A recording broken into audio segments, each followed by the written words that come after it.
Good morning, Philippines! Ano to? Regalo? Wow, ang ganda! Sino kaya nagbigay nito?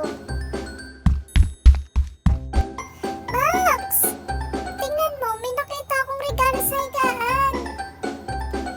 Wow! Ang ganda naman ng collar mo, Bella. Alam mo ba kung sino magbigay sa'yo yan? Wala akong idea eh. Tara, tulungan mo ako. Alamin natin. Tara, magtanong tayo. Hi, Mang Kanor. Nakakita ka na ba ng ganitong collar dati? Ganito pong collar, Mang Kanor. Parang pamilyar yan. Alam mo ba nakita ko yan kay Marites? Yung pisngot na ilong, yung shih tsung pisngot? Parehas na parehas. Uy, salamat ha, Mang Kanor. Tara na, puntahan na nga natin yung si Aling Marites at ipupulupot ko sa pisngot ng ilong tong collar na to.